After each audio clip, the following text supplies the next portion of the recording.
नमस्कार श्रोते हो, दीपक रेगे कथाकथन चॅनलवर तुम्हा सगळ्यांचं मनापासून स्वागत. श्रोते हो, आज तुम्ही ऐकणार आहात शुभदा साने यांच्या हलकं फुलकं या कथासंग्रहातली कथा मैत्रीण. त्या दिवशी अचानक ती दिसली, लहानपणीची, वर्गातली. तिची भारी किमतीची साडी, चेहऱ्यावरचा तुकतुकीतपणा, ओठांवरचं लाडीक हसू, जवळच पार्क केलेली फियाट, सगळं सांगून जात होतं. तिची श्रीमंती, तिचा सुखी संसार. तशीच जाणार होते पुढे सटकून, पण तिनेच थांबवलं. हात धरून म्हणाली, ओळखलंस? अगं खरं म्हणजे नाही ओळखलं पहिल्यांदा. खूपच बदलली आहेस तू. मी खरं सांगून टाकलं. इथेच असतेस? बरं झालं भेटलीस ते. आम्ही नुकतेच आलो इथे, पण जाम बोर होतं ग. तिची गोड तक्रार. कंटाळा येतो तर ये ना आमच्याकडे. कुठे राहता तुम्ही? तिने ओठांचा चंबू करून विचारलं. त्यावेळी प्रकर्षाने जाणवलं तिच्या रेखलेल्या भुवया, चेहऱ्यावरची रंगरंगोटी, मुद्दाम कुरळे केलेले केस. अगं दत्त मंदिराजवळ, देशपांड्यांचा वाडा. मी पत्ता सांगितला. तुम्ही कुठे राहता? माझं कुतूहल. आम्ही गावाबाहेर ऑफिसर्स कॉलनीत. पण थांब, आमचं छापील कार्डच देते तुला, म्हणजे ॲड्रेस लक्षात ठेवण्याचा त्रास नको. तिने पर्स उघडली, त्यातलं पत्त्याचं कार्ड माझ्या हाती दिलं. आणि तू अगदी एकटी कशी बाहेर पडली आहेस? तुझ्या मिस्टरांना फिरायला यायला आवडत नाही का? आमचे हे तर मला एकटीला कुठे सोडत नाहीत. ती स्वतःच्या कौतुकात गुरफटून गेली. तेवढ्यात तिच्या ड्रायव्हरनी हॉर्न वाजवला. बाय बाय म्हणत ती पळाली. येईन आता सवडीनं, जाताना म्हणायला विसरली नाही ती. घरी येईपर्यंत माझ्या मनात तिचाच विषय घोळत होता. लहानपणाची ती उगीचच मला आठवत होती. आपली साधीसुधी, आमच्या सगळ्यांच्यात बसणारी, लांबसडक केसांच्या 2 घट्ट वेण्या घालणारी, पाणीदार डोळ्यांची, एक सुरेख मुलगी म्हणून सगळेजण तिला ओळखायचे. तशी घरची गरीबच होती ती. खूप कामं करायला लागायची तिला. लहान भावंडांना सांभाळायला लागायचं. इतक्या लहानपणीच केरवारे करावे लागायचे. आम्हाला सगळ्यांना तिची कीव यायची तेव्हा. आता मात्र ती अगदीच बदलली होती. सौंदर्याच्या जोरावर तिला श्रीमंत सासर मिळालं होतं. माहेरपेक्षा सासरी वेगळंच वातावरण असणार. त्या वेगळ्या वातावरणाशी ती प्रयत्नपूर्वक समरस झालेली होती. पण तरीसुद्धा तिच्या सगळ्या फॅशनखाली दडलेलं तिचं मोहक रूपच मला आठवत होतं. घरी आले आणि नेहमीच्या सरावानं यांना सगळं सांगून टाकलं. ती भेटल्याचं, तिने आपणहून ओळख दाखवल्याचं. बघा हो, एवढी श्रीमंत आहे पण कसला गर्व नाही. सगळी चौकशी केली माझी. ती घरी येणार आहे आपल्या. मी तिचं भरभरून कौतुक करत होते. भलतीच खुशीत दिसतीयस. चल चहा करून टाक बघू त्या प्रित्यर्थ. यांनी नेहमीचा विनोद केला. 8-10 दिवस तसेच गेले तिची वाट बघण्यात. आपणच जावं तिच्याकडे, जुन्या आठवणी काढाव्यात, पुन्हा लहान व्हावं. मनात यायचं खूपदा, पण पुन्हा वाटायचं हे श्रीमंत लोक, तिची लहर असली तर बरं आहे, नाही तर जाऊन पाश्चात्ताप. आणि एके दिवशी तीच आली अशी रविवारची. त्या दिवशी आम्ही कधी नाही तो सिनेमाचा बेट ठरवला होता आणि नेमकी ती आली. मोठमोठ्या डिझाईनची गडद साडी, स्लीवलेस ब्लाऊज, हेअरस्टाईलवर तिरका घातलेला सायलीचा गजरा. बघतच बसले मी तिच्याकडे. किती व्यवस्थित राहते ही. नाही तर आपण आता अगदीच काकूबाई झालो आहे. माझ्या मनात आलं. भली मोठी पर्स सावरत ती खुर्चीवर बसली. बरोबर तिचा पप्पू होता. आल्या आल्या ती म्हणाली, पप्पू, आंटीला गुड आफ्टरनून कर. आणि तोही न लाजता सफाईदारपणे गुड आफ्टरनून म्हणाला. मला कौतुक वाटलं त्याचं. म्हटलं बराच धीट आहे गं. नाही तर आमची मुलं काही करायला सांगितलं तर जाम करणार नाहीत. वैभव तर कोणी आलं की खेळायला पळून जातो आणि प्रियाच्या तोंडून एक शब्द फुटेल तर शपथ. बरं झालं आलीस ते, सापडलं ना घर लगेच. पुढच्या रविवारी आता सिनेमा बघावा असं मनातल्या मनात ठरवत मी तिच्याशी गप्पा मारण्यात रंगून गेले. मध्येच तिला जुनी आठवण झाली.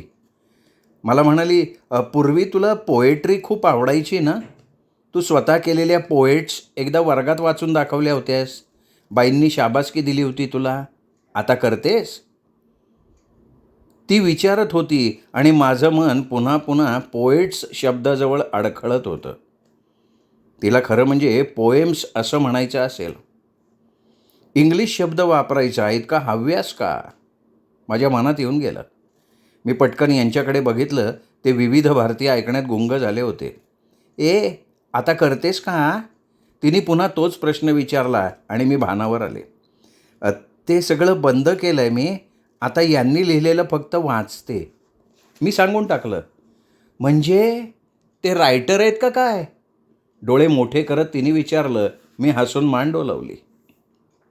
तिला माझ्या जुन्या कविता आठवत होत्या याचाच मला आनंद झाला होता. जरा वेळ गप्पा झाल्यानंतर पप्पूला विचारलं, "काय पप्पू, काय करू खायला? तिखट का गोड?" "आंटी, मला गोड आणि मम्मीला तिखट." त्यांनी पटकन सांगून टाकलं. मला वाटलं ती रागवेल त्याला असं बोलल्याबद्दल, पण ती त्याच्याकडे बघून कौतुकानं हसत होती. मी झटपट शिरा केला. चकल्या केलेल्या होत्या त्याही पुढे ठेवल्या. "शिरा एकदम फर्स्ट क्लास झाला आहे हां. मी कधीही आले ना तरी शिराच करत जा." ती गोड गोड बोलत होती. यांच्याशी तिची ओळख करून दिली. "तुम्ही रायटर आहात असं कळलं.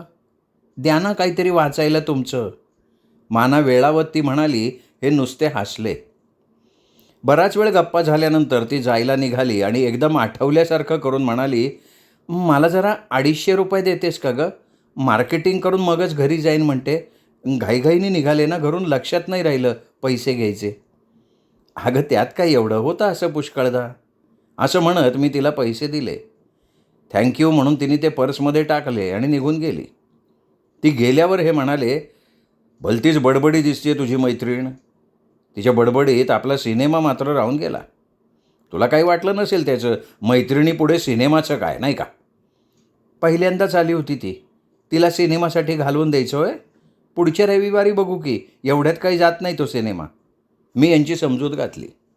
"बाकी तुझी मैत्रीण आहे मात्र झक्का. जाऊया एकदा तिच्याकडे," हे म्हणाले. मी आश्चर्याने त्यांच्याकडे बघायलाच लागले.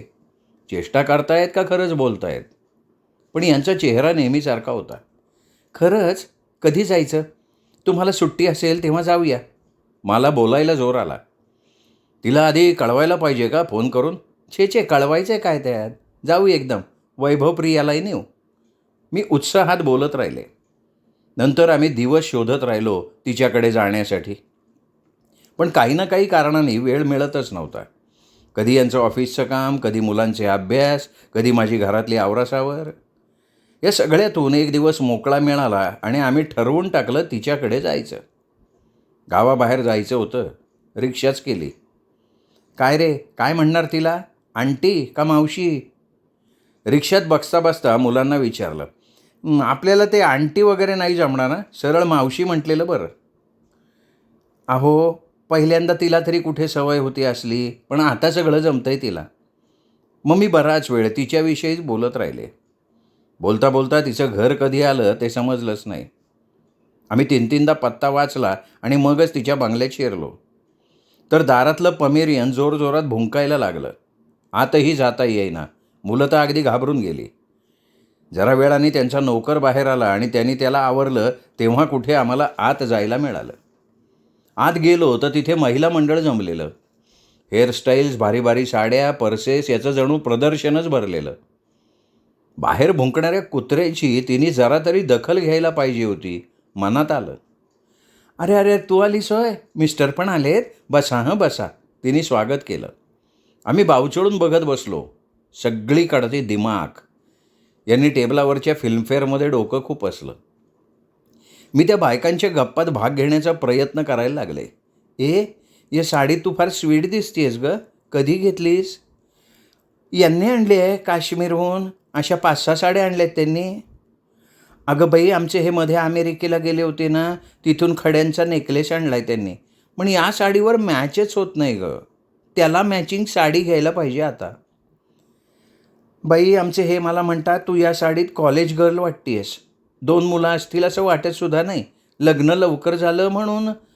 या अशाच वाक्यांची तिथे खैरात होती. मी काय त्यांच्यात सहभागी होणार. मला दडपल्यासारखं झालं. जरा वेळाने तिने माझी सगळ्या बायकांशी ओळख करून दिली. बरं झालं ओळख झाली ते. एकदा ये ग यांना आमच्याकडे घेऊन, त्या सगळ्या म्हणाल्या. मी वाट बघत राहिले तिचं महिला मंडळ बरखास्त होण्याची, पण त्यांच्या गप्पा काही संपेनात. माझ्या डोळ्यापुढे घर दिसायला लागलं. घरातली कामं दिसायला लागली. आम्ही उठणारच होतो तेवढ्या तिच्या नोकरांनी कॉफी आणून ठेवली नक्षीदार कपातून. कशाला केली मुद्दाम कॉफी? बोलायचं म्हणून मी म्हटलं, तू पहिल्यांदा आलीस, काहीतरी करणं भाग आहे. ती म्हणाली, पण बोलण्यात तिचं मन नव्हतं एवढं मात्र खरं. तिच्या घरून यायला बराच उशीर झाला. आज तिचं काही मूड नव्हता नाही का? आपल्याकडे आली तेव्हा किती छान बोलत होती.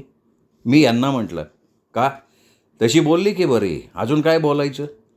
शिवाय तिच्याकडे मैत्रिणी आल्या होत्या, मग विषय वेगळे पडतात. हे खांदे उडवत म्हणाले. आपल्याच मनात काहीतरी येतं झालं, माझंच मला वाटलं. नंतर बरेच दिवस ती भेटलीच नाही, पण कोणाकोणाच्या तोंडून तिची माहिती कळत होती. ती हल्ली रोटरी क्लबला जायला लागली होती. ऑफिसर्स क्लबमध्ये ते दोघंही रमी खेळायला जातात. नुकताच तिच्या भिशी मंडळाचा कोजागिरीचा कार्यक्रम झाला. अशा बऱ्याच बातम्या मला कळत होत्या. एकंदर काय तर ती या गावात रमली होती. तिला हवं तसं वातावरण मिळालेलं होतं. पण तरीसुद्धा ती मला विसरली नव्हती. एकदम कधीतरी यायची, काही वेळा तर जेवायलाच यायची. म्हणायची, अगं हे गेले टूरला, घरी स्वयंपाक करायचा कंटाळा आला, म्हटलं जावं तुझ्याकडे. तिला हक्काने माझ्याकडे यावंसं वाटत होतं. यात सगळं आलं होतं. मला खूप बरं वाटायचं. मी त्यातल्या त्या जेवणात काहीतरी बदल करायची. कधी मुगाच्या डाळीची खिचडी, कधी मसाले भात, कधी कांदा बटाटा रस्सा. शिरा केल्यावर तर मला तिची हटकून आठवण यायची. घेऊन जायची मी तिच्याकडे. एकदा अशी शिरा घेऊन मी तिच्याकडे निघाले होते तर हे म्हणाले, चल मी पण येतो. मी आश्चर्याने त्यांच्याकडे बघायला लागले. तर म्हणाले, अगं तिचे मिस्टर घरात असले तर त्यांच्याशी जरा बातचीत होईल ना. आणि आमचं लग जोरावर होतं. तिचे मिस्टर घरी होते. ते दोघे रमी खेळत बसले होते. आम्हाला बघितल्यावर तिचे मिस्टर म्हणाले, वा वा, आता खेळायला जरा जास्त मजा येईल. नाही, आम्ही खेळायला नाही आलो, आम्ही गप्पा मारायला आलो आहे. यांनी पटकन सांगून टाकलं. तिच्या चेहऱ्यावरची नाराजी लगेच कळली. कपाळावर नकळत कळत आठ्या पसरल्या. तेवढ्यात तिचे मिस्टर म्हणाले, जाऊ दे डार्लिंग, आपण नंतर खेळू, आत्ता गप्पा. आज काय ऑफिसमधनं लवकर आलात वाटतं. काहीतरी बोलायचं म्हणून यांनी विचारलं. छे हो, आज यांना उशीर झाला आहे. कोणी रिलेटिव्हच नव्हता ना तिथे, मग काय करणार. तिने तिची नाराजी व्यक्त केली, पण ती व्यक्त करताना तिने चुकीचा शब्द वापरला होता. तिने रिलीव्हर म्हणायला पाहिजे होतं. मी यांच्याकडे बघितलं ते तिच्या मिस्टरांशी बोलण्यात रंगून गेले होते. तिचे मिस्टर खूप बोलत होते आणि दर 4 वाक्यांनंतर ते तिला डार्लिंग नाहीतर डिअर असं संबोधत होते. शेवटी गप्पा संपल्या. घरी जायला आम्ही उठलो आणि ती म्हणाली, अगं बाई, गप्पांच्या नादात चहा राहूनच गेला. चहा प्यायला आम्ही स्पेशल येऊ परत, हे हसत हसत म्हणाले. आता आम्ही तुम्हाला जेवायलाच बोलवतो एकदा. तिचं नेहमीचं अर्जवही झालं. त्यानंतर बरेच दिवस ती भेटलीच नाही. एकदा रस्त्यात दिसली होती. मी बोलण्यासाठी पुढे गेले तर नुसताच हात करून पुढे निघून गेली. खूप गडबडीत होती. तिला 1-2दा फोन करायचा प्रयत्न केला तर तिच्या नोकरांनी तो उचलला. तो म्हणाला, बाईसाहेब झोपल्यात, त्यांना उठवलेलं आवडत नाही. नसेल बरी तब्येत, आपण तरी कशाला उठवायचं, मी विचार केला. असेच दिवस चालले होते. मधूनच यांना तिची आठवण आली. आली नाही तुझी मैत्रीण बरेच दिवसात आणि तूही गेली नाहीस, हे हसत हसत म्हणाले. खूप दिवसात भेटलीच नाही हो. आता जाणार आहे तिच्याकडे गप्पा मारायला. बरी आठवण झाली. उद्याच जाईन. उद्या 26 जून ना, तिच्या पप्पूचा वाढदिवस असतो. केक करून देईन, मी यांना सांगून टाकलं. दुसऱ्या दिवशी केक केला आणि तिच्याकडे जायला निघाले. तुझ्या लक्षात राहिला म्हणायचा वाढदिवस. पप्पू, बघितलंस का आंटीने तुझ्यासाठी काय आणलं आहे. ती भेटल्यावर काय काय म्हणेल याचं कल्पनाचित्र मनाशी रेखाटतच मी तिच्या घरी जाऊन पोचले. बघते तर काय, घराला कुलूप. कुठे माहेरी वगैरे गेली काय. असा विचार करतच शेजारी चौकशी केली. अहो, त्यांची बदली झाली मुंबईला. 8च दिवसांपूर्वी गेले की ते इथनं. जायच्या आधी गडबडीत होत्या त्या खूप. सारखं कुठेतरी जेवायला जाणं. नंतर त्यांनी सगळ्या मित्रमैत्रिणींना एक मोठी पार्टीसुद्धा दिली. शेजारीण तिचं खूप वर्णन सांगत होती आणि मला चक्कर येत होती. डोळ्यात पाणी जमा झालं होतं. तुमची त्यांची ओळख होती का? परत शेजारणींनी विचारलं. मी नुसतीच मान हलवली आणि खाली मान घालून घराकडे निघाले. असं कसं केलं तिने? जायच्या आधी साधं कळवलं सुद्धा नाही आपल्याला. सगळ्या मित्रमैत्रिणींना पार्टीला बोलवलं, मग आपल्याला कसं वगळलं तिने? आपण श्रीमंत नाही म्हणून? आपला फक्त उपयोग करून घेतला. पाहिजे तेव्हा हक्कानी जेवायला आली आणि जाता जाता असा अपमान करून गेली. तिचा स्वभाव पहिल्यापासूनच असा होता का श्रीमंती आल्यामुळे ती बदलली? काहीच कळत नव्हतं. मनात कटू विचारांनी थैमान घातलं होतं. घरी पोहोचले तर हे घरी आलेलेच होते. माझ्या पडलेल्या चेहऱ्याने त्यांना सगळं सांगून टाकलं. माझा अपमान, तिचा श्रीमंतीचा ताठा. सगळं सांगून झाल्यावर मी यांच्याकडे बघितलं तर हे नेहमीसारखे शांत होते.